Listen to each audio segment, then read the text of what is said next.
안녕하세요. 알아두면 좋을 다큐멘터리 정보를 전하는 따사입니다. 오늘은 2014년 공개된 이창재 감독님의 작품 목숨을 소개해 드릴게요. 영화 목숨은 호스피스에서 죽음을 앞둔 사람들의 이야기를 담은 작품인데요. 앞서 소개해드렸던 이창재 감독님의 작품 노무현입니다와는 느낌이 많이 다른 영화예요. 노무현입니다가 노무현 대통령 후보가 대통령이 되는 과정을 중심으로 과거의 기록과 현재 인터뷰를 담은 기획 다큐 느낌이라면, 이번 다큐멘터리 영화 목숨은 호스피스라는 장소에 있는 여러 사람들을 카메라가 잔잔히 따라가는 영화예요.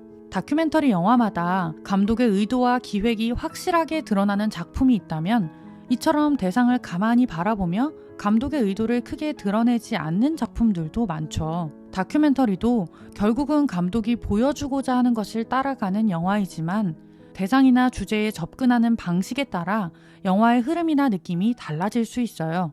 같은 감독의 다큐멘터리 영화임에도 노무현입니다와 목숨의 느낌이 많이 다르다는 점은 굉장히 재미있는 포인트인데요. 보다 보면 감독님의 따뜻한 시선이나 대상을 대하는 방식이 비슷하다는 생각이 들기도 하지만, 진행 방식이 워낙 다른 만큼 이러한 차이점을 찾으면서 보시면 다큐멘터리를 더 재미있게 보실 수 있을 거예요.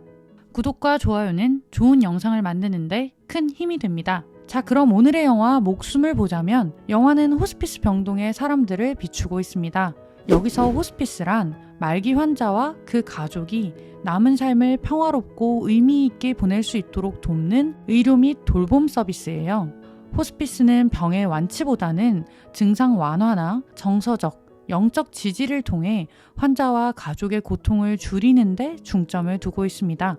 일반적으로 6개월 이내 생존이 예상되는 환자나 회복이 어려운 질환을 가진 사람들을 대상으로 하고 있어요. 영화에서도 호스피스에 입원하는 환자들의 평균 생존 기간은 21일이라는 말이 나오죠. 보통 병원 내 호스피스 병동이 있기도 하고 환자의 집으로 방문하는 가정 호스피스도 있습니다. 그 외에 요양시설, 연계형 등 다양한 형태의 호스피스 서비스가 존재합니다. 영화의 배경인 호스피스는 경기도 포천시에 위치한 모현센터의원 호스피스 병동으로 현재는 폐원한 곳이에요. 가톨릭 수도회인 마리아의 작은 자매회가 운영하던 곳으로 영화 곳곳에서도 신부님, 수녀님들이 환자들을 돌보고 상담해 주시는 모습이 나와요. 이창재 감독님은 죽음에 대해 다뤄야겠다는 생각을 한 이후 여러 호스피스를 다니다 이 모현 호스피스를 선택했다고 하는데요. 죽음을 눈앞에 둔 환자들을 찍는다는 것이 쉬운 것이 아니었기에 오랜 설득 끝에 2013년 9월부터 10개월 동안 이 호스피스 병동의 모습을 카메라에 담았다고 합니다. 어렵게 설득한 끝에 시작한 촬영은 굉장히 단조롭고 지루하게 이어졌다고 하는데요. 그러한 기록 속에서 영화는 우리가 평소 보기 어려운 누군가의 삶의 마지막을 전합니다.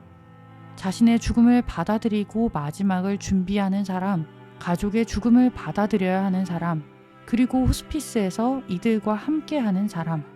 영화에서는 삶의 마지막을 잘 준비할 수 있게 돕는 장면들이 나오는데요. 위암 말기 선고를 받은 박수명 님이 가족을 남겨두고 떠나는 것을 힘겨워하자 수녀님이 이렇게 되면 한 마리 새처럼 훅 못 가요. 이건 본인만 준비가 되어야 하는 게 아니라 가족들과 함께 준비해야 하는 거예요. 라는 말씀을 하시죠. 삶이 얼마 남지 않은 김정자님이 가까운 사람들과 함께 마지막 집들이를 하는 모습도 굉장히 따뜻하고 인상적이었습니다. 얼마 남지 않은 삶을 받아들이고 지금을 살아가는 이들의 모습에서 죽음을 보고 있다기보다는 그 어느 때보다 진한 삶을 보고 있는 것 같다는 생각이 들기도 했는데요. 박수명 님이 자신이 떠난 뒤 아버지 없이 결혼하게 될, 그리고 군에 입대하게 될 아직은 어린 딸, 아들과 함께 미리 가족 사진을 찍는 장면은 많은 생각을 하게 했는데요. 아마 평생 공부했으면 깨닫지 못할 것들을 아마 지금 깨달으면서 나한테서 큰 거를 뺏어갔지만 그에 못지않은 더 큰 걸 주셨구나. 그냥 그때 추억을 꼬으러가면 아마 시간인 것 같아요. 진심으로 사랑을 하고 아이들 기억 속에 밝게 웃는 모습을 남기를. 이창재 감독님은 자신과 연배가 비슷했던 박수명님의 죽음에서 많은 영향을 받았다고 하는데요. 영화를 찍고 나서 5년 이상의 계획을 세우지 말자, 가까운 이들과 더 많은 시간을 보내자는 생각을 했고 실제로 삶에 많은 변화가 생겼다고 합니다. 영화 예고편에서도 던지는 질문, 후회 없이 살고 있나요? 그리고 사는 게 좋은 걸 잊은 당신에게. 우리는 우리의 끝을 모를 뿐 모두에게 끝은 있습니다. 영화를 보고 나면 나의 지금이, 나의 오늘이 얼마나 소중한지 생각해 보게 됩니다. 그리고 내 삶을 어떻게 살아가야 할까 하는 생각도 들죠.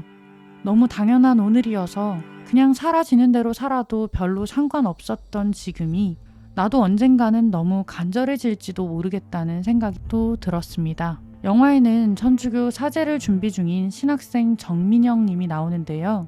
호스피스 병동으로 실습을 나온 정민영 님은 이전에 나쁜 생각을 할 정도로 삶에 대한 고민과 회의감을 안고 살았다고 합니다. 그는 호스피스에서 많은 사람들의 삶과 죽음을 함께하며 더 넓은 세상을 마주하기 위한 새로운 시작을 준비합니다. 세상이 무섭지만은 않고 차갑지만은 않고 그런 곳이라는 걸 알게 해줄 수 있는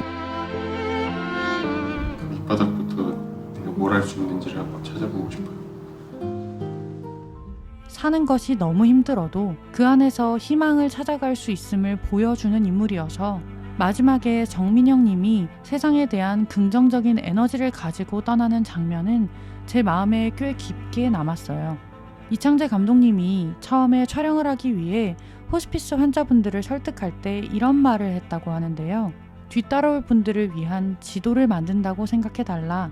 제가 잘 정리해서 지도를 전달한다면 다음 사람들이 보고 따라올 수 있는 소중한 선물이 되지 않겠느냐. 죽음을 눈앞에 둔, 그리고 이미 세상을 떠난 분들이 남긴 지도를 통해 언제일지 모를 죽음을 앞둔 살아있는 우리는 무엇을 배울 수 있을까? 우리는 나의 죽음이 두려워서, 가까운 이의 죽음이 고통스러워서 힘겹게 마주하려고 하지 않는 경우가 많습니다. 이창재 감독님은 죽음을 외면하지 말고 죽음이 던지는 질문에 계속 답하려고 노력해야 한다고 말합니다. 누구나 언젠가는 마주하게 될 죽음, 이 죽음을 직면하고 그 의미를 잘 찾아가 보면 나의 삶도 누군가와의 이별도 좀 더 잘 받아들이고 나아갈 수 있지 않을까. 두려울 것 같은 죽음을 받아들이는 사람들을 보며 외로울 것 같은 마지막을 함께 해주는 사람들을 보며 죽음의 의미를 다시 생각해보게 만드는 영화, 죽음을 너무나도 따뜻하게 다루는 영화, 오늘의 다큐멘터리 영화 목숨이었습니다. 영화 목숨은 유플러스TV, 웨이브, 애플TV, 티빙, 쿠팡플레이, 왓챠에서 보실 수 있습니다.